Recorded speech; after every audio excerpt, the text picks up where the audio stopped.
Hello, everybody, and welcome to the Parishscope, the podcast of St. John's Lutheran Church and our newsletter called the Parishscope. I'm Pastor Chris Sansom. And I'm Casey Doremus. I'm the contemporary DGP. I think that's how I set your email up. Yeah, I need to double check. Right? It's been a while. It's been a little bit. That's why it's just because it's been a little bit, not because I don't know it. Yeah, and that's exactly right. Because it's actually been a little while. And it's hard whenever you don't get reminded every single week. Yes. And all that kind of thing going on. And that's actually, and I kind of talked to you a little bit before we even started. That's actually how I kind of wanted to start this. Like, what in the world is going on? I mean, here we've had like a couple weeks off, and then we come back, and I hate to tell you, everybody, but we're probably going to have a couple more weeks off. Yeah, unfortunately. Here shortly. And so the obviously the first thing is what's going on. And I'll tell you right now, like, guys, normally we would meet to do this podcast. We'd meet in the upper level of Casey's garage. Mm-hmm. And it was all soundproof. It was like the studio. It was really cool. Yeah. But right now, that's not where I'm at. Nope. Right now, I'm sitting in a wonderful chair. It is wonderful. It's like an awesome chair. I feel like I should be by a fireplace and have a cigar. That's kind of how I feel like right now. Don't worry, I'm not. But that's where I'm at. I'm in your new house. Yes. Yeah. So this is, I keep telling people that if you would have asked me January 1st, would you ever move back to your hometown? I would have said absolutely not, and I would have fought you on it. But my wife got a job at what is I don't know, a lot. Most people don't call their middle school. They're like, they're alumni or whatever, but the school I graduated from in middle school. Not your alma mater, eh? My alma mater. Yeah, my alma mater. That's the word. Yeah. She got a job there, and this is a job I will say, the person who has been there, that was their very first job, and they were there for like 35 years. Wow. It's a really nice school. Yeah. It's one of those jobs that once you get that job, there's really, not that it's the perfect or the greatest school of all time, but it's where else do you go at this point in this area? So she got that job. She's been driving from Pekin to Washington 5 days a week. For me, it's only like a 6-7 minute drive to church. Mm-hmm. So but I only go twice a week. So it really came to the point. What's better? My whole family's in Washington, so we decided let's look into seeing if there's any houses that we might want in Washington. We told our realtor that we worked with to get our Pekin house. Maybe in a year or two. We're not in a rush. Yeah. Then she found this house, which is quite literally about a 5-minute walk to her school, a 5-minute walk to the grade school. So she's at the middle school, the grade school's the opposite direction within 5 minutes. And then my kids could ride their bikes to my parents' house in less than 5 minutes, probably. Oh, wow. So it was just this perfect location. Yeah. The house, I don't know if people care too much about this, but the house had been on the market for like 2 months, which is very, very weird in Washington. Yeah. It was overpriced. They just went way too high. Yeah. Our realtor is an amazing, she did a good job for you. Yeah. And so she got the price in our price range, and then we went. I mean, this all happened within about 2 weeks. It was crazy. Yeah. And then we worked, we've had weeks and weeks where we've been getting our house ready. And then we put it on the market, and we very luckily, and I really don't think there's any other way to say, but it's just like God really had our backs on this one because we sold it. We had an offer the first day. The second day, another offer came in. They kind of did a little bit of a bidding war, and we sold it on the second day it was listed. So we just really, really lucked out. I mean, I can't even – our realtor actually I think is a little upset with us because she's like, you guys just went – like you got above asking price. We're like, yeah, that's amazing. And it's kind of like, you gonna give me any more than that? Like any excitement? Come on. And we're like, our brains are so fried. We just can't even process. But it's been, I mean, really everything went better than we could have ever imagined. Yeah. So, yeah. But now we're in a little bit of a limbo because that's going on. And I'm going to tell you right now, like, so when you first told me that you might be moving and all this, the first thing that goes into my mind, and I'm sure, depending on who's listening and what they're thinking, the first thing that might go through their mind is, So you've moved towns, you've moved further away. Does this Mm-hmm. mean that you're thinking of like leaving Sand Prairie? No. Yeah. Also, I mean, I've explained to this to a few people, but my wife does not enjoy driving. And before I worked here, I drove I was a road rep. So I literally drove about 8 hours a day. Yeah. Every day. So it's about a 35-minute drive from my house to the church. For me, that's really, I don't mind. That's actually nicer because when I would go to church, I want to listen to a podcast or something. Yeah. And like I don't this have enough podcast. time, like this one. Yeah. And I don't have enough time. So this is actually more convenient for me because I enjoy having a little time to sort of unwind and drive and everything. Yeah. And so it's actually, and for me, it's a lot when better. I was driving here this evening, I kind of thought the same thing. Put on a podcast or an audiobook and just drive. So, and it wasn't, it's a pretty straight shot, really. I mean, it's really nice. Yeah. you know, getting to Washington. So that's why we've been off for a couple weeks, because our recording studio was sold. Yeah. And, and we're working on I'm working on the new one. yeah, you're working So- on the new one, but I don't know. Like, I'm sitting in a nice This chair. is not I mean, bad. this is pretty slick. I kind It of, is. I'm not opposed. Yeah. I'm not opposed to this. That's right. Now the other part of that, though, is because it's got another part. Now, we're also saying, hey, you know, we're probably going to have probably at least a couple weeks now where we at the very least we won't have a new podcast like this one where Yeah. we're talking about current events, our current things happening in the church, and that's actually some pretty exciting news too, right? It is. Yeah. We are our due date is Thursday for our third child. We are waiting. We thought we were going to be this weekend was going to be it because our doctor saw us on Thursday and was like, "Oh man, you better get ready." Yeah. And then we went in on Monday because they moved the appointment to Monday because they were so worried, like, "Oh, it's coming." And then they were like, "Oh, you guys have a while." We're Yeah. like, oh, okay. Yeah. So now we're waiting, but yeah, the due date's this week. So we're very excited. It's our third child. My wife and I are both the third child of our family. Oh, okay. So we've always felt we have to have three. Well, yeah. It would be kind of I can't, the best, I shouldn't say the best. I love both my children very much, but the funniest, at least in both of our families, we're the third child ourselves. Yeah. So we thought we don't want to deprive ourselves of that. Well, no. No, don't want to deprive yourselves of the humor. No, it's the Absolutely funnest one. So absolutely. Now, because of that, we do have a couple other episodes that we have, as of yet, not released. Some of you have actually caught on because I released one of them once, and so here's a scenario. Here's the kind of the scenario that kind of played out. Casey and I made 3 kind of podcast extras, if you will, like sermon reviews and some other stuff. And anyway, so it came time, the moving and all that kind of stuff for us to release one. And I was about to release it. I was about to upload it. And all of a sudden I noticed, we did the first one. The very first one was on a sermon. It was a sermon and review, a sermon by Joel Osteen. And it was literally like that Sunday. Now I'm doing this on like Tuesday and Wednesday. It was that Sunday that they had a shooter in the church. At Joel Osteen's at Joel Osteen's church. Oh my gosh! I didn't Yeah, even hear about it that. was a horrible thing. This woman, and she even brought like her child with her. It was was horrendous.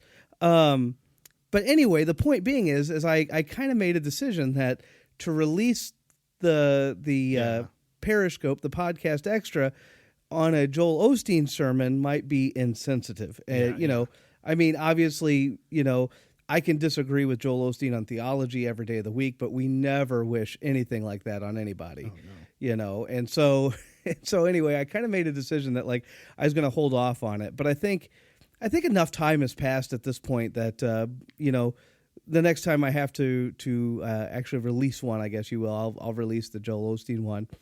Again, with the caveat, we don't wish violence or anything on anybody, but yeah, so we kind of do a review of a Joel Osteen sermon. We both listen to it live on the air. Yeah, and it's one of, I think we keep talking about it with people, and it's like we got to release it eventually because we can't stop talking about it. Yeah, it was very interesting. It was very, very interesting.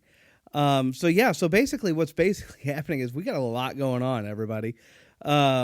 Just a lot of things. Casey here has a lot of life changes going on. Yep. Moving houses. Yeah. Moving lifestyles. Moving lifestyles. All that now I'm sitting in a comfy chair. It's a nice chair. They're floral chairs. They are floral. They were my wife's. It was her grandmother's. Okay. So they're a matching set, and no one in the family wanted them except my wife. And she said, well, "I want those," and so we've had them. There you go. I like them. Solid chairs, but vintage. Well, they're very vintage. Yeah. But they're solid chairs. I like them. Yeah, that's back in the day when you'd pass on your furniture. Nowadays. Yeah.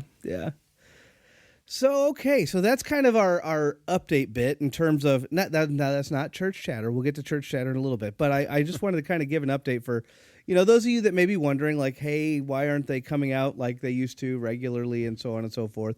That's kind of the overall update. Like, that's what's been going on, and so there you go. Yeah.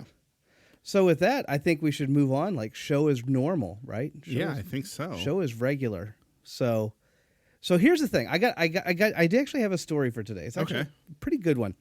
Over this past weekend, there was like a 2 or 3 day event, and Pope Francis was there.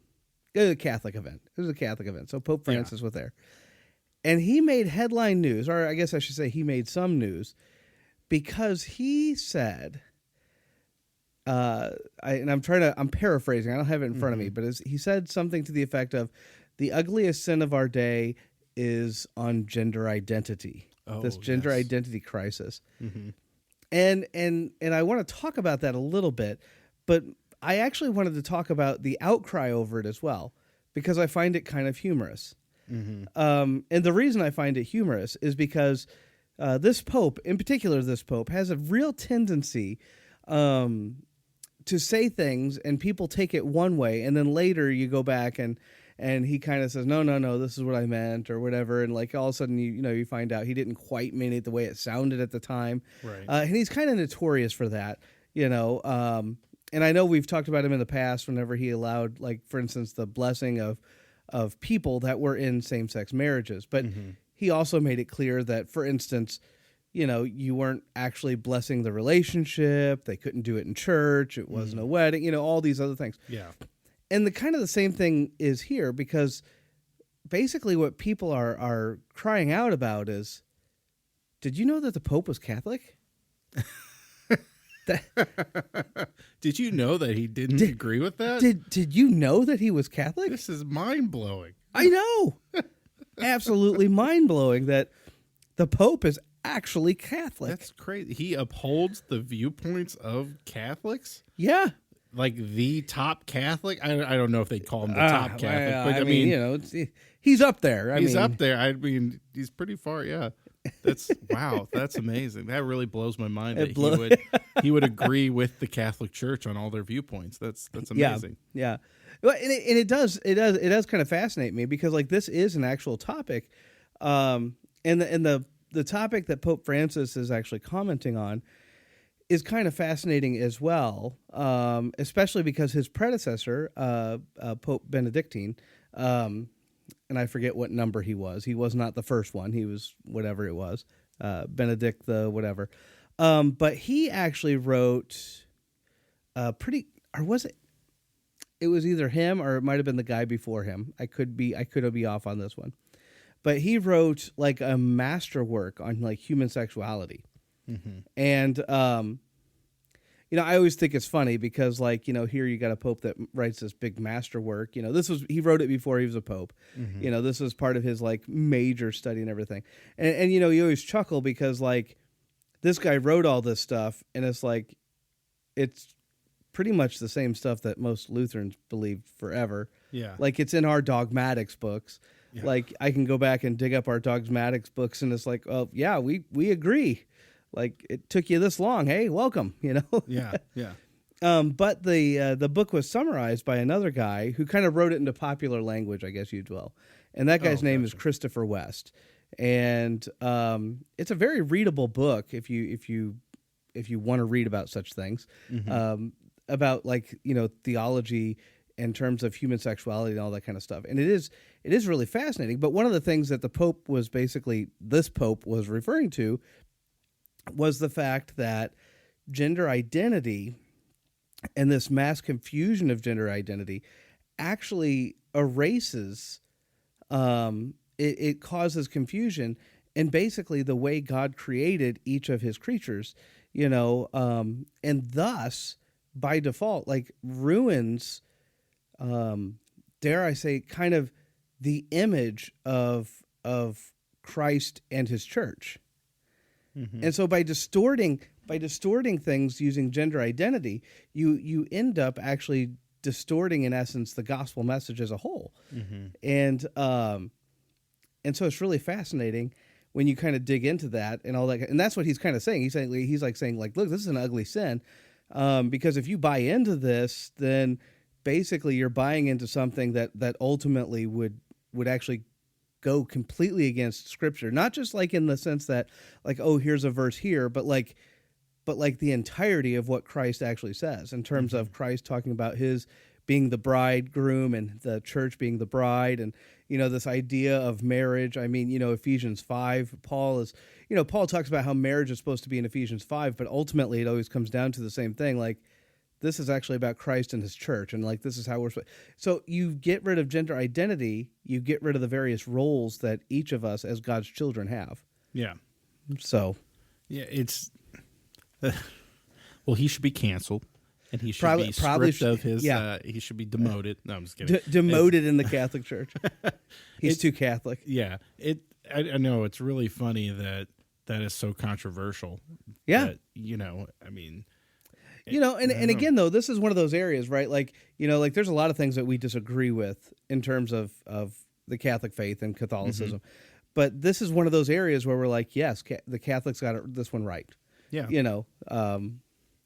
And so I for a change, actually agree with Pope Francis. Yeah. Yeah. I don't agree with him often. So it's nice to kind of be able to say, oh, I agree with him there. Yeah. It is interesting because it's such... I'm going to go off on a kind of a pop culture topic. There you go. Real quick. I like it. There's the cancel culture. I mean, you hear people constantly talk about the cancel culture and how right now it's really, there's a lot of things pointing towards the fact that it's failing. Like it's really starting to fail. The big thing this weekend or last weekend was that Saturday Night Live had a host on the show. He's a comedian. Was that Shane Gillis? Yeah. Yeah. And Shane Gillis 5 years ago was booked to be on the show as a cast member. Someone pulled up he was doing a podcast and he was doing an impersonation of a racist. He was not saying, this is what I believe. He was going, this is what's like, he was, they're joking around. He's going, this is what like a racist would sound like. Well, they pulled that up and said, look at these hurtful things he said. Yeah. Well, he didn't say those things as himself. He was saying it as like, look how stupid this person sounds when a person would sound talking like this. So they instantly deem and come on the show. Yeah, he didn't even make it on. Didn't make it. Well, he has exploded in popularity over the 5 years. He's huge. He's right now pretty much the biggest stand-up comedian in America, if not most of the world. And Saturday Night Live had him on to host because their numbers are horrible. And they're not doing well. And his episode is one of the most viewed episodes of the whole season. Online, you can tell just looking at the video clips. Oh, yeah. His views are the most viewed. He's exploding. So it's funny because the cancel culture, which Saturday Night Live is definitely a part of, has found themselves scraping at the bottom. And now they have had to go back to someone that they canceled and say, please help us. Yeah. And do this for us. And... yeah, I mean, he went on he was very gracious, which and so it's funny because we are seeing this more and more where the cancel culture is failing, and like CNN, they did a whole story about someone like Joe Rogan who has a podcast, who's one of the biggest podcasts in the world, and they're trying to say, look at all these people and talking about how horrible he is and how awful, and no one should ever listen to him. He has more viewers by by millions. Yeah. And they're sitting there trying to act like, well, he should get canceled. It's like, they don't understand that they're not as relevant as he. Like, he has more power than them. They don't get it. Yeah. And it's because he doesn't adhere to the cancel culture that they're trying to say he has to adhere to. And so it's really interesting because now you go to the Pope and there's all these people upset that he's Catholic. And Yeah. like, it'll fail eventually, I think. Well, I mean, and again, this one's not going anywhere, right? Because I mean, again, the Catholic Church is pretty big deal. Yeah, try to take down the Catholic Church. That sounds fun. Probably not going to happen. So yeah, the Pope is Catholic, and Shane Gillis. To sum it up, Shane Gillis, by the way, does the best Trump impersonation. It's hilarious. He does it, and I will also say this because I watched obviously some of those bits came up in video feed and all that. One of the other things I really like about Shane Gillis is the fact that he's willing to poke fun at things while at the same time shining a light on some things that I think a lot of people are uncomfortable with. One of the things that he does, he has a sibling, I think, that's got Down syndrome. Yeah, he has several members in his family, who have Down syndrome. And he'll poke fun at it. He'll joke about it, but at the same time, he'll also talk about how meaningful, the life of these people are. Yeah. And so he's at least in that respect, from what I've heard of him, he seems almost pro-life in that regard. Now again, I don't know his political views or anything else. I'm not going to sit here and, because then we'll find some clip of him saying something else. But at least in that moment for his own opening monologue, he really did kind of talk a little bit, because a lot of people would abort a baby that had Down syndrome. And, as if it's a life that's not worth being lived. And he really kind of attacks that in a sense. Yeah, he does. Which is funny because then there was articles out about Shane Gillis, making fun of Down syndrome people. It's like, did you not listen? He's not. Yeah. He's saying how how meaningful it is for these people. And if anybody actually looked any further, they know that he actually his family's pretty involved with like Special Olympics. Yeah, and he helped coach. Yes, he did. And so he coached a football team for Special Olympics. And so it's funny. People just start rattling off how he should be canceled, and they don't know how much he's really done, how much of a part of that community he's been, and it's just, people just, they like to go after people for no reason. And well, for reasons they think are valid, but they don't look into it enough to know whether or not it's actually true. Well, and and a lot of times, sorry. You have a burp or something? I just burped. I didn't hear anything, but you just went, whoa. Yeah. Anyway, it's just our relaxed. We're both have an arm up on the chair, we're leg crossed, and usually we're just sitting in chairs that like we're kind of at a table and we're facing forward. Yeah, so it's a little more straightforward. So serious. We're just so relaxed. Now, just relaxed. Anyway, but like I think one of the things that with cancel culture is like, and this has been said over and over and over again, but like it's so true. Like, how many of us did stupid things when we were kids, and like. Even for you, Casey, I don't think you're older. I don't know if you're old enough to really remember kind of the days before like phones were everywhere and cameras were everywhere.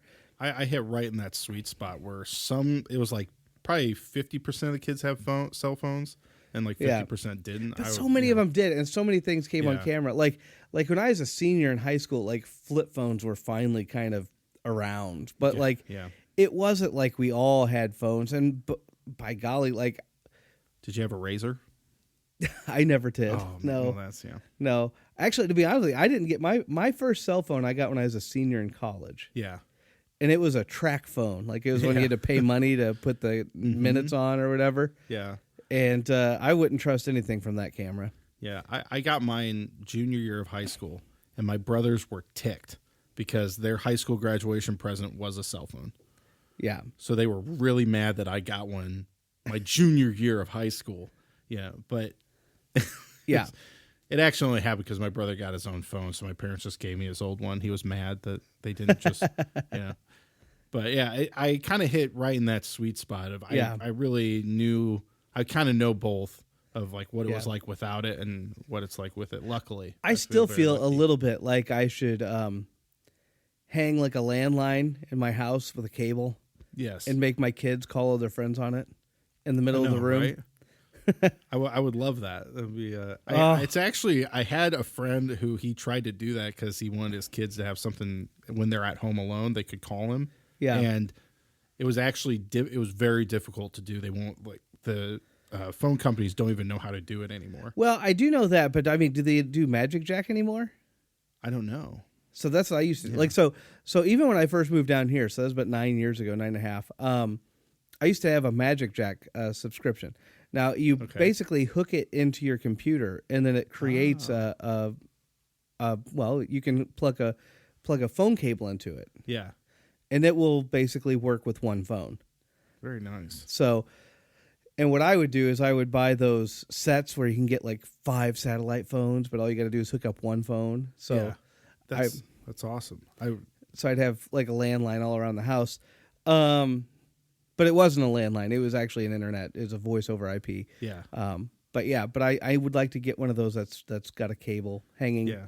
I would love. I mean, I have an old phone. Yes. In my house, that's like it actually is not a dial, but it is designed to look like a dial. It looks almost like it had a crank on the side. Yeah, and it has a crank on the side that I assume it's not real, but I really fake cranks. Yeah, I think it's just a fake crank. But I really want the oldest possible phone I can to make my kids use that, just so they can understand what it's like to have it. Yeah, I love talking to some of the people. Now this is before my time, but like. A lot of times I love talking to people when they talk about the old party lines. Party lines? Yes, party lines. So like, and I don't, and look, I can be corrected on this. So for those of you out there that if you're listening and you're like, Pastor Chris, you got this all wrong. This was not how it is. But the way I understand it is that basically you had one phone line for like an entire street. Oh, yeah. And so like 5 people. And so like 5 houses. And so like if the phone rang, it would ring in all 5 houses. Oh, wow. And then everybody'd kind of pick up, and then they go, well, this is a call for Louise. And then everybody go, oh, okay. And then everybody hang up the phone, except for Louise. Except for the nosy person in the neighborhood. And actually everything. That's what I heard. I heard like sometimes like some people wouldn't hang up, and you could, but that was the party line because it was like everybody had to pick up at the same time. Yeah. So yeah. That's very funny. That's interesting. Yeah. Way before my time. Actually, I shouldn't say that. I don't know how far before my time. That, you know what? That is a crazy thing right there. And I know I'm like a squirrel right now, like squirrel. Anyway, but like that is you want to think like these things happen like so long ago, but they really didn't. Yeah. When I was on vicarage in Steelville, Illinois, and I was doing my shut-in calls, I visited a man. And I'll never forget him. He was a shut-in. He was about I want to say 80, maybe mid to upper 80s. Mm-hmm. He was actually a pretty active guy, but he had some wounds, and it's kind of strange to talk about. But he couldn't wear a shirt. A shirt would actually hurt him, cause damage on his skin, and so it's hard to go shirtless into church. So he decided to just stay home. So anyway, but long story short is he talked about how back in the day when he was on the farm, they didn't have electricity. Right. And on top of that, his dad, and I always thought this was so funny because like he talked about the time, and I've told this story before, but it just blows my mind. The guy he talked about how like his dad really didn't trust like all this newfangled stuff coming out. Mm-hmm. And so this guy wanted to sell them electricity, and his dad just didn't want anything to do with it. Newfangled nonsense. Yeah. And he remembers the guy showed up and he was driving an automobile, which was junk. Like nobody got good horses. Like nobody needs an automobile. And he says he'll never forget it because what happened is their roadway wasn't exactly plowed and it was winter and the automobile slid off the road and it couldn't get on the road. And basically he went with his dad hitching up the horses to pull this guy's car out. And the whole time, I guess his dad is saying, see, this automobile stuff, it's not going anywhere. Electricity's not going anywhere.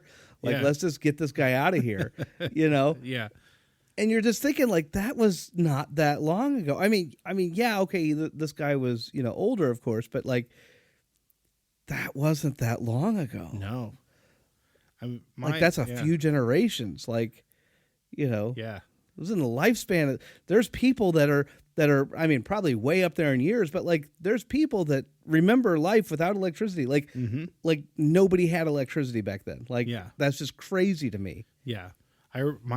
My great grandmother lived till she was, I think, 94 or 95. I can't remember. And I remember when she passed away, all of us realizing, because this was very early 2000s. And I remember looking at the date she was born. And I remember thinking she was born before A&W was invented, because the A&W always, I think it's 1919 or something, is on the can. And I thought, that's crazy. Like, that's so crazy to me that she was born before that product existed, and it's been around for almost, close to 100 years. Yeah. And then she didn't, one of the stories was that they, were riding on a horse-drawn sleigh for Christmas, and they didn't have automobiles. Yeah. And so everything I thought about was, that's so crazy that she grew up in a time with no electricity, no cars, and by the time she passed away, there's cars, there's cell phones. Yeah. Like the phone was, when was the phone invented? I shouldn't say. I don't know when the phone was invented. know. But to see phones develop into cell phones, and then it was just really to see how crazy everything has become since she was born. And that makes me think, what am I going to see if I live that long? Like, what crazy things are going to happen, before. Well, I mean, and this is where you think, like, even like 10 years ago, 20 years ago, whatever. I mean, it's like, geez Louise. I mean, again, thinking back, like, okay, so 24 years ago, I graduated high school in the year 2000. So by that time, flip phones were around, but nobody had anything like a phone like nowadays. Whoops. Internet was, I'm trying to think. I think DSL was maybe around, but like most people still like did dial up and stuff. Like I remember getting the what was it called, Net Zero or whatever it was, where you had to look at a bunch of million pop up ads, but you got free dial up. Right. And it was like maybe 5 kilobytes a second. Yeah. 7 on a good night. It's like, and now we're like looking at fiber optics and Starlink and like, oh man, it is really quite wild to kind of think about that. Yeah. Well, and I know we could probably do a whole show. Yeah. I mean, but yeah. One of the things I use a lot for my, when I teach drum lessons is I will talk about how I like to compare your brain to a computer, because especially for drummers, you're sending 4 signals to 4 different limbs, and it's really hard when you first start out. So I try to explain to kids, don't get frustrated. You need to slow it down, because your brain just needs the time to think. And I'll say, it's like when you open too many programs on a computer and your computer starts freezing up, or your video starts buffering. And I've had kids go, what are you talking about? Yeah. They don't understand. Like, the technology is so good now that analogy does not make sense. When I first started teaching lessons back in high school, they're all like, yeah, it makes perfect sense. Yeah. Now kids go, I've never seen a video buffer. And I'm like, that's ridiculous. I think that's got to be ridiculous. It's had to have paused or something. Right. Because I've seen that still, like last week. Yeah. But they will say, I don't know what you're talking about. Opening too many programs, how would that mess up your computer? I'm like, okay, well, apparently they don't understand. I mean, I still have those issues myself. I was going to say, whatever. Yeah, they're obviously not handling the big software. So that's right. That's right. All right. Well, I got a question for you. All right, I'm ready. I think a lot of people have asked. I've seen people ask this question before, but all right. Abraham being told to go sacrifice his son. Yeah. What a horrible story that sounds like to most people. Okay. I mean, the idea of how could that guy actually intentionally think I'm going to go kill my son? Yeah. Now, when you hear someone say it, what's kind of your thought on that? If I don't know. I mean, that's something I've heard people say. like, so for those of you that maybe don't remember, a few weeks ago.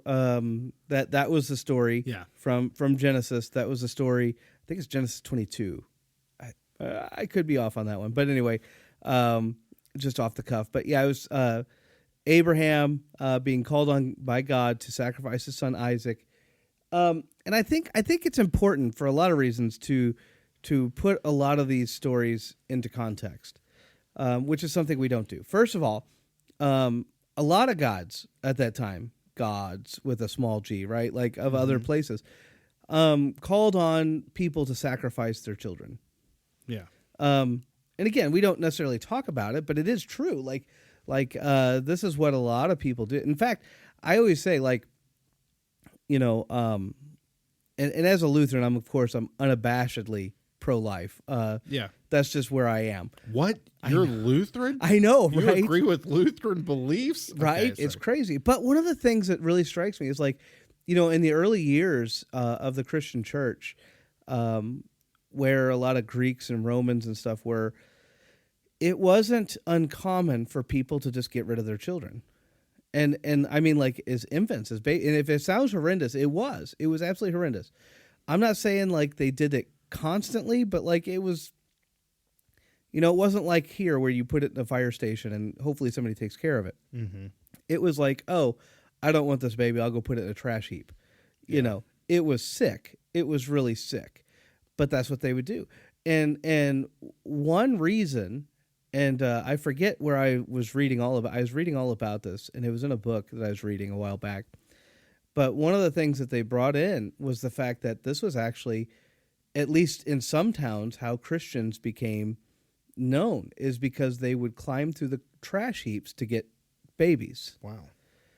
And, you know, they just couldn't see a baby die. And so they would literally, hands and knees, crawl through trash to get to the baby. Wow. To take care of it. And you know, so this is one of those things. But I guess what I'm trying to say is, like, that was also the culture.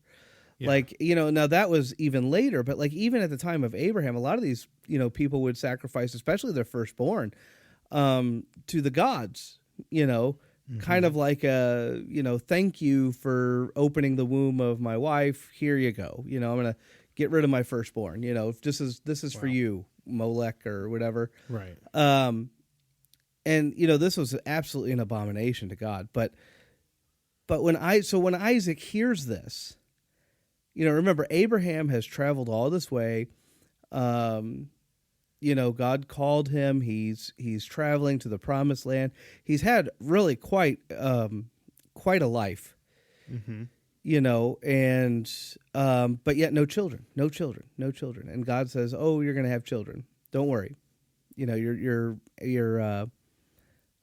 offspring are going to be like the sand on the seashore. They're going to be like the stars in the sky. No one will count them. No one will be able to count them. Like that's how great, you know, your offspring are going to be."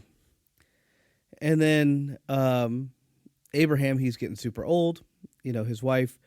Sarai, at the time, you know, she just never gets pregnant, but again, at the time, that would have been a huge insult. Yeah. It would have seemed like you were cursed by God. Like, if you couldn't have kids in the ancient world, it was like a huge slap in the face. It was a huge dishonor. Mm-hmm. It was a huge element of shame. Like women that could not get pregnant were shamed. Yeah. And so Sarai has lived most of her life with that shame hanging over her. And so Abraham goes and, you know, obviously lays with his servant, his wife's servant, Hagar, conceives, they have a child. Basically, God says, no, wrong, you're doing it all wrong. And we can go deep into that story too, but only one story at a time. And then Isaac gets born, right? In a year, you're going to have a child, and a year comes, here he is. They have Isaac. Him and Sarai, right? Yeah, and Sarai. Her name is changed to Sarah. Mm-hmm. So he's known as Abram, changes to Abraham. So anyway, so here you have, now they have a child. And Abraham still is probably wondering, okay, what kind of God are you? You know, he knows the other gods. He knows Baal and yada, yada, yada, all the gods around him. And now all of a sudden God says, okay, now take your son, and you're going to take him over here, and you're going to sacrifice him. And, I mean, obviously I can't tell you what's going through Abram's mind. Yeah. Or Abraham's mind. I can't tell you. I have no idea.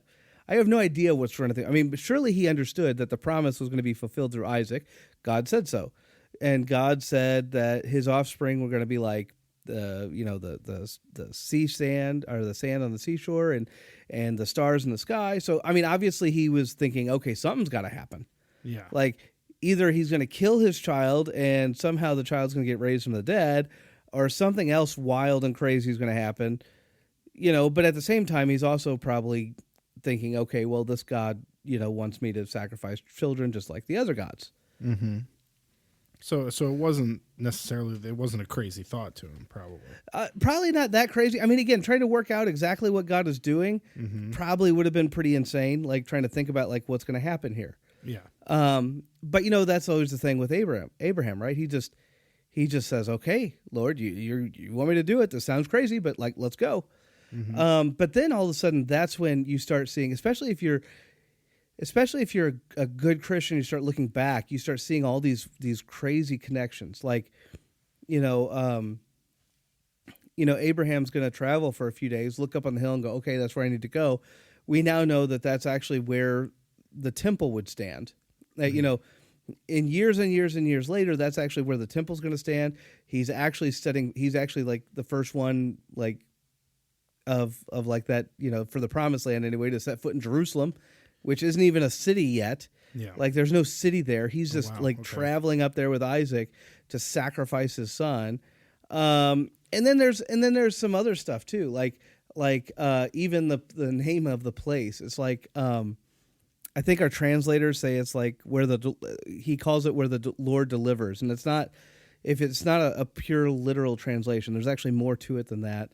But our translators don't want to say too much, and so they'll hold back on you. Yeah. But then, again, years and years later, God will sacrifice his son on that very same place, on that very same hill, on that very same mountain, on that very same place. And it's Mount Moriah then. It's Jerusalem in the future. So very interesting.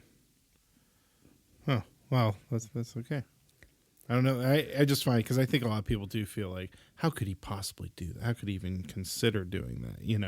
Yeah. And so that's why it's nice. See, and I think context. Yeah. I think a lot of people though, and again, we always talk about cultures and stuff like that, but like, so the topic, whenever people look at a text and they go, "Oh, no, there's no way he did that." Look, I've listened to people, and I mean, again, well-meaning people, not necessarily Christian people, that look at the Virgin Mary and go, "There's no way she's a virgin." Yeah, yeah. And it's like, but then they're also thinking like she's 20-something years old, and I'm like, no, she's like 13. Yeah. She might even be 12. Yeah. She is a young girl. And second of all, culture was a little bit different. If you were caught being promiscuous, you might die. Yeah. So, I mean, there's a huge threat to that, and culture is just completely different. But anyway, what they're doing has a fancy name, just like everything. It's called isagogics. Oh. Yeah. There you go. There's your $10 word for the day. Isagogics. Okay. And isagogics is where I read myself into a text, or I read stuff from my time or my day into a text. And so by me looking at a text going, there's no way that happened.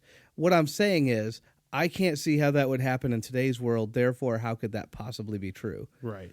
And the problem with that is people did a lot of things back then. Mm-hmm. And I'll be honest with you, one of the things that's really been fascinating, and we talk about the world changing and all this kind of stuff, but like, even for us and for myself, like thinking back 20, 30 years ago, and yes, I mean, I'm old enough to where I can think back 30 years ago.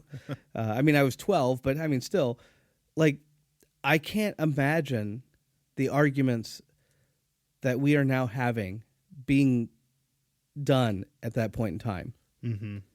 I mean, I just can't. Again, we're talking about things like transgenderism and all this kind of stuff, and it's like, yeah, kind of bringing it all back around. But I mean, whenever I watched Crocodile Dundee, I mean, it was a joke, Yeah, yeah. it was so not accepted in society at all that it was literally the punchline of a joke in that show that we all let kids watch. Yeah. You know. Yeah. And I mean, but, you know, to flip that completely on its head, and to be where we're at now as a society, and to be, in essence, as a Christian, going, hey, why don't we hold up a little bit before we start saying, hey, let's do, like, you know, mutilations, or let's add a bunch of confusion to kids about, you know, their genders and all that. And even by me saying, hey, maybe we shouldn't, you know, maybe we should hold up on that a little bit, and maybe not do that. Yeah. You know, right? What? You're Lutheran? I know, but I mean, you know, that's just it. Yeah. Like, it comes off as crazy. Yeah, you know, to a lot of they're people. trying to paint it that way. I think. There's a lot of people out there that look at that like that's an absolute craziness. And to think that's how much things have flipped on their head. And so now all of a sudden you go back and you look at, like, a lot of the ancient, you're like, well, maybe, you know, the ancient people, you know, they seem crazy to us sometimes, but maybe they weren't as crazy as you thought. Like, you know, yeah, their culture was wildly different, but, you know, maybe it wasn't, you know. Yeah. I think it is interesting that's why I really love when you get into talking about the time period and the culture and how it's different, because it does. I mean, it definitely changes a lot of how you have to view the Bible. And if you go at it from just your own perspective of, well, this is how I feel, how could they possibly have slaves in Egypt? That is just ridiculous. You know, it's like, well, it was a different time, and sometimes some of the stuff is a little different, you know. Like we've talked before, I don't know specifically about Egypt, but that the word slave sometimes is not really the same as we interpret the word slave back in the ancient times. Now there's no doubt about it. What Egyptians did to the Jews was probably very much in line with what we would consider American slavery. Yeah. They probably didn't, like, buy and sell them or anything like that, but they definitely had, like, hard labor that they had to do. It was definitely awful. That being said, like, yeah, no, by the time, like, you get to Rome and Greek and a lot of these Greeks and a lot of these other places, it's like, no, it was usually kind of a form of servitude. You know, it was usually seen as some form of, like, a transaction, like a deal. Yeah. You know, and again, not always, but in a lot of these cases, that's very much how it was kind of viewed.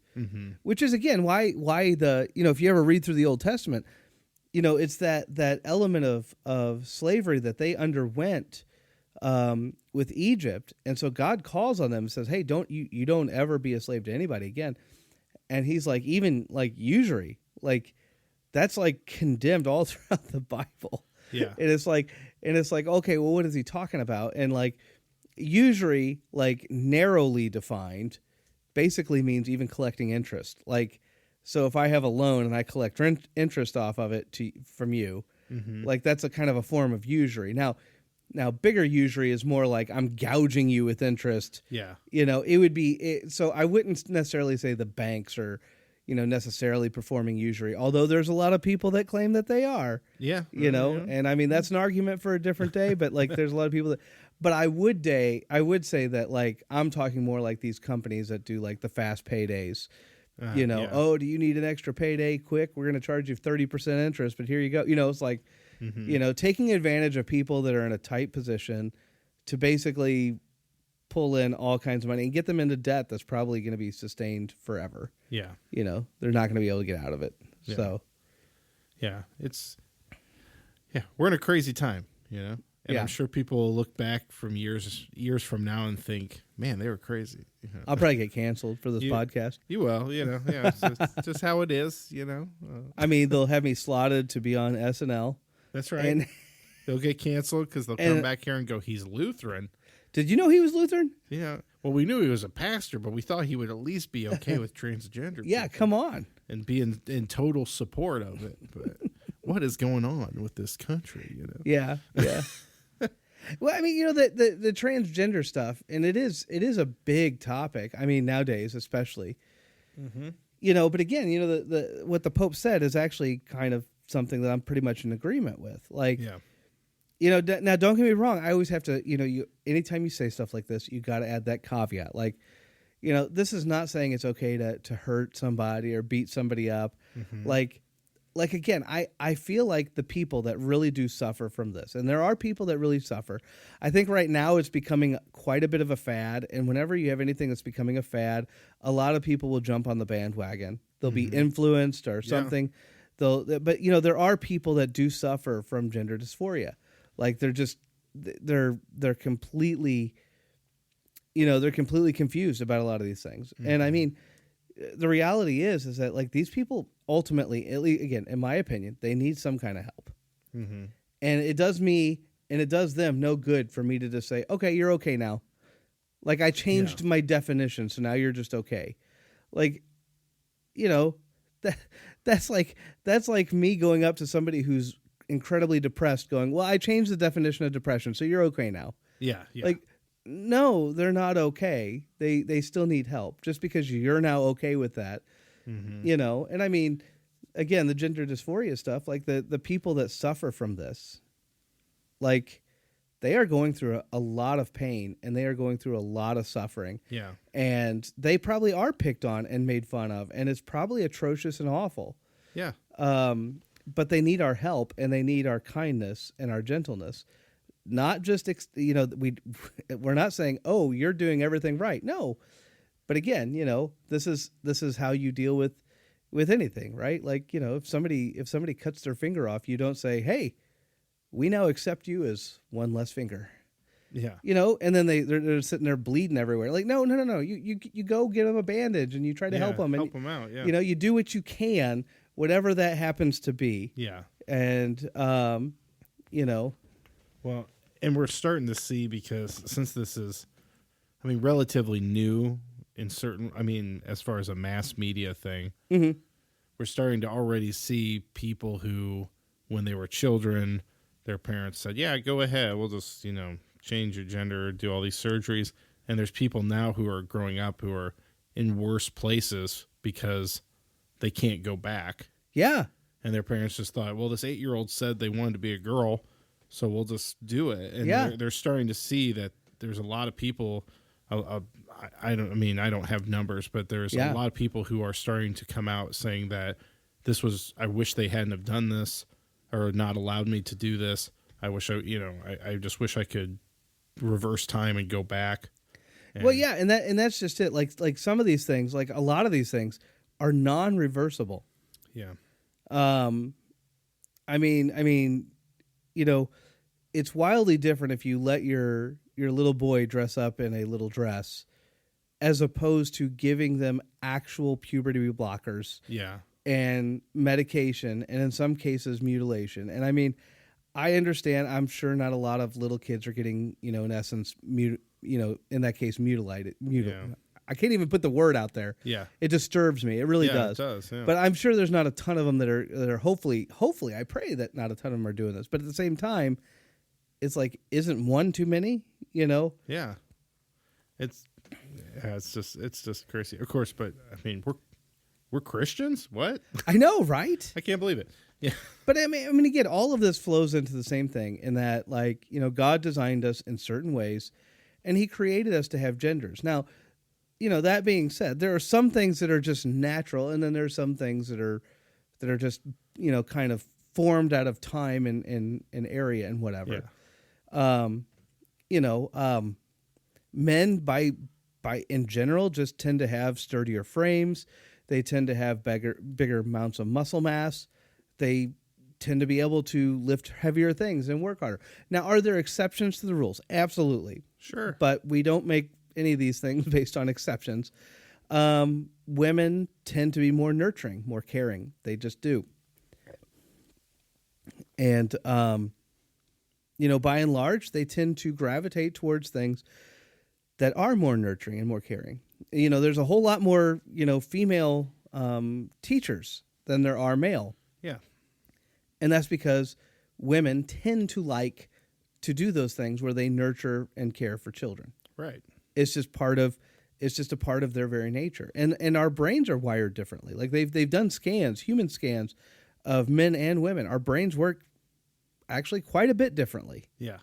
And I think I've talked about that in the past, so I'm not going to sit here and like kick a dead horse over and over again. But I mean, Right. again, the point of the matter is that God created us differently, and we should see beauty in all those things. And it's not one of those things where one is better than the other. It's not like, I think one of the things, and again, now I'm kind of getting on a soapbox a little bit, but one of the things that I think we see today is we see a lot of people that get caught up because they're accepting the premise that is an incorrect premise.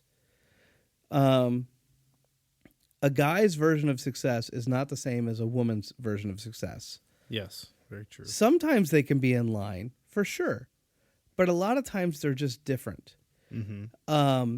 And what's happening in a lot of these cases is that women, and specifically, I mean, like, I do kind of, I'm going to throw it out there, I do mean more or less the feminist movement that's kind of been around, is more and more, and increasingly so, adopting a very masculine version of success.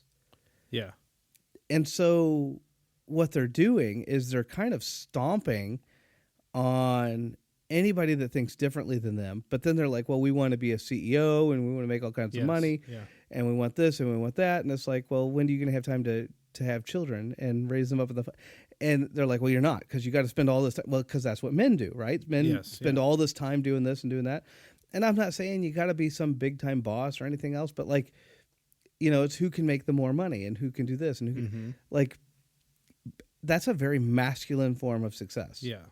Based on your money, your things, your items. It's very materialistic. And guys have a tendency, like, even from a psychological standpoint, to be driven more that way. Yeah. Women tend to be more driven, again, towards this idea of nurturing and caring. Yes. And, and a lot of women nowadays are kind of snapping out of it, like in their 40s and 50s, and going, oh, I really want kids. Well, it's too late. I mean, again, obviously, maybe if they're 40, they can have a kid yet, I guess. But like, they're hitting their 50s and 60s and they feel alone. Yeah. They never married, or if they did marry, they like shoved the guy down, and like all of a sudden they're finding themselves no kids, no husband. They want to go on a trip, but they don't have anybody to go with. Right.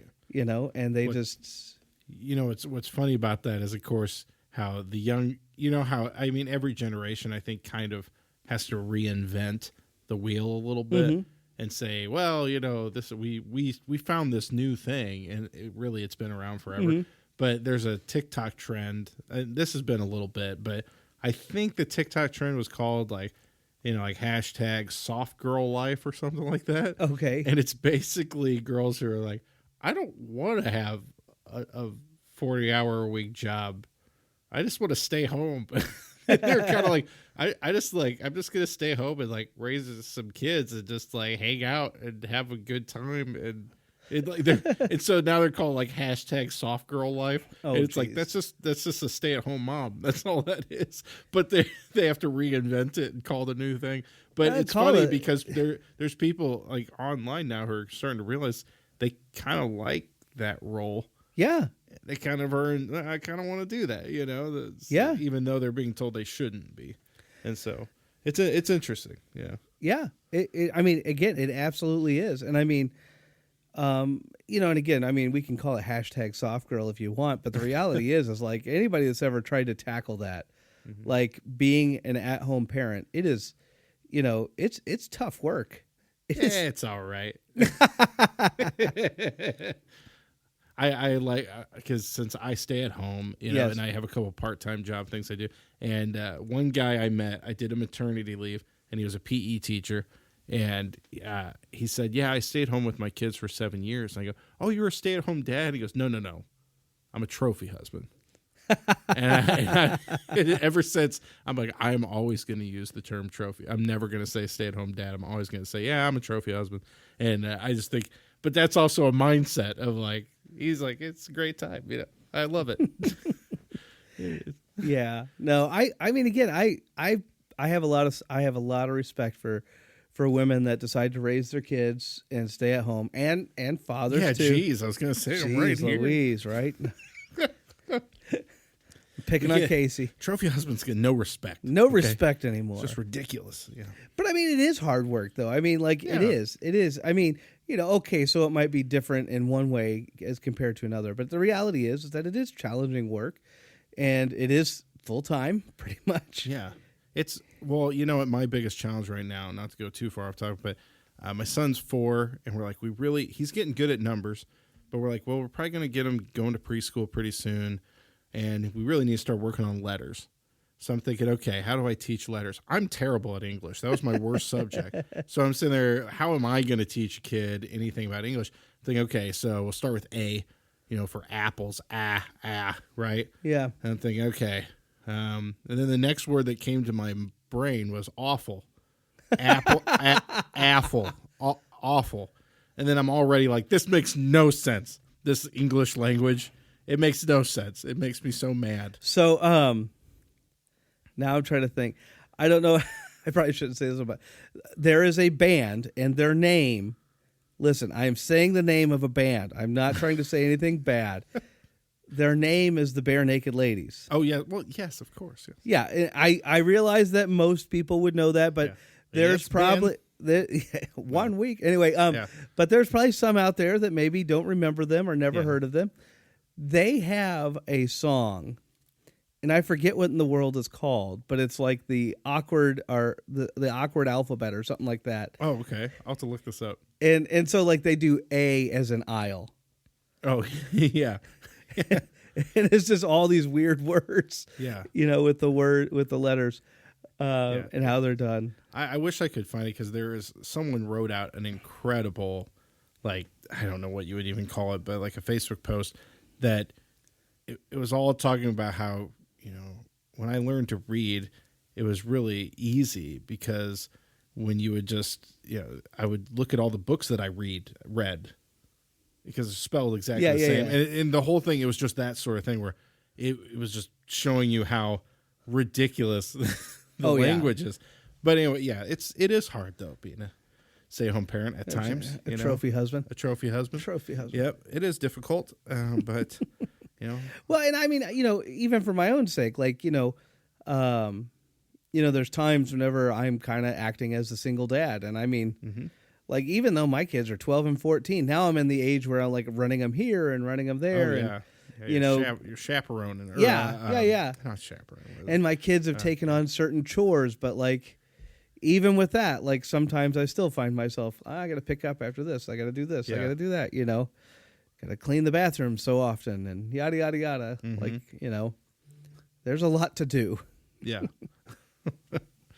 So anyway, but I mean, and I used to say this, like C.S. Lewis, and I wish I could find that quote, and I don't know where it is, but like he says, what is it? He said, and I'm trying to paraphrase it and I can't even get it right, but he said something like to the effect of, there is but one job, and all other jobs simply feed in to help with the one job, or something like that. Yeah. And the basic idea was like the one job was raising your children. Like that's the job, and like all other jobs feed into that job. Like if you're building big buildings, you're building big buildings so that the kids that you have now can have places to work, and the money that you earn you'll be able to take home so that they can have meals, and so that you can nurture your children, and yada yada yada. So the point being is that like there's but one job, and all the other jobs feed into that one job. Yeah. And so and I think a lot of ways our culture has kind of forgotten that, and I think a lot of times people become a lot of people around us, in fact, are just very selfish people. Like they don't look at the world like that. They look at the world more like it's all about me and what I want in the here and now. Yeah. And not about like what my children will need or want in the future. Well, again, like we said, you can do that for quite a long time, and then eventually you're going to, when you get burned out or you kind of come to a point in your life where you've done it all, you kind of look around you and go, what, who do I share this with, or what do I, and it's and I mean, hard. and I don't want to see, you always have to add a little bit of a caveat in there. Like, look, I mean, I'm speaking in big generalities. There are some people that never felt, called to marriage and live perfectly happy and content lives. A lot of them are aunts and uncles, and they help out here and they help out there. They're not bad people. I'm not talking about that. Yeah. I'm talking about the person. I'm talking about the person that wanted to be the CEO of whatever, and wanted to get married and wanted to have kids, but then just decided that her job and her career was more important. Yeah. And by the way, there's men that do that too. I'm not. Of course, yeah. I'm not there's saying. definitely- I'm not saying like it's all women's fault. Like there's men that do this too. It's an awful thing whenever they become. Again, it becomes a very self-centered thing. Yeah. Where you basically say, well, I'm not going to bog myself down with anything like that. I just want to focus only on my career. Mm-hmm. And it's like, and again, and I mean, again, I guess if you really like your job or something, I mean, I don't know. Yeah. I don't know, but I mean, what I'm saying is a lot of these people, as they get older, are discovering that they made a mistake. Mm-hmm. And unfortunately, and it's really sad when you read some of these stories, because when they do get there, they realize they made this mistake. They're like, oh, I can't do anything to fix it now. Yeah. Like I guess they can maybe get married, but to somebody else later in life, but yeah, it's like no more, childbearing years and all that kind of stuff. And it's like, and it is sad. And I mean, again, that's not knocking people that have maybe chosen that lifestyle, in a weird sense, like in a weird sense, like in that was just simply what they chose. I'm not trying to be, I guess, mean to anybody. Yeah. Yeah. Yeah, I don't mean. But at the same time, it's like, there's people that chose that, and then there's people that didn't want that, but yet they chose that because all they cared about was, at that moment, themselves and their career. Mm-hmm. Yeah. So, yeah. I don't know. I hope I said that in the most... Yeah. No, I know what you mean, and I hope that nothing we said came off offensive in any way to anybody, because I think the hard thing is when, like, I have a lot of friends and people like in my band and stuff that are single, and they're getting older, and I sometimes they make jokes about me being like, oh, I'm the old man with kids and stuff, and and the thing that makes me sad is they don't realize how happy it makes me. Yeah, is they kind of, some of them, not all of them, but some of them look at it as a burden, like, oh man, you have to like spend all this time with kids, and it's like, yeah, it makes, you have no idea how happy it makes me. And I think that's the part that makes me sad, is when people, they view children or having a family as a burden, that they I don't want to waste my time with that. Yes. Not realizing that could be that can be what your whole life becomes about, because you love your family so much and you enjoy it being with your kids so much. And so that's I think more how I think is that it's sad to me when people they think that that's like a poison in your life. Yeah. That's Yeah. And I think that's right. And again, I mean, I'm not trying to be offensive to anybody. We're just too laid back right now. That's what it is. Oh man, how much time? I think it's time for... It's time. Church chatter. Oh man, we got church chatter coming up. We are in the middle of Lent, everybody. Yep. Lent. Whew. Anyway, we're in the middle of Lent, so we have this coming Wednesday coming up. Now, on this coming Wednesday, I decided to do pulled pork. That's right. I forgot about And everybody, I can't even tell you. Like, you know what I mean? Like, here's the thing. Here it is. I thought that I talked to the right people. And, and this is one of those things where, like, I thought, because I had talked to a few people. And I thought, like, okay, I've kind of covered my bases. And it was kind of a quick decision to make. And so I didn't necessarily have time to really think it through. But it was definitely my mistake. Most definitely it was my mistake.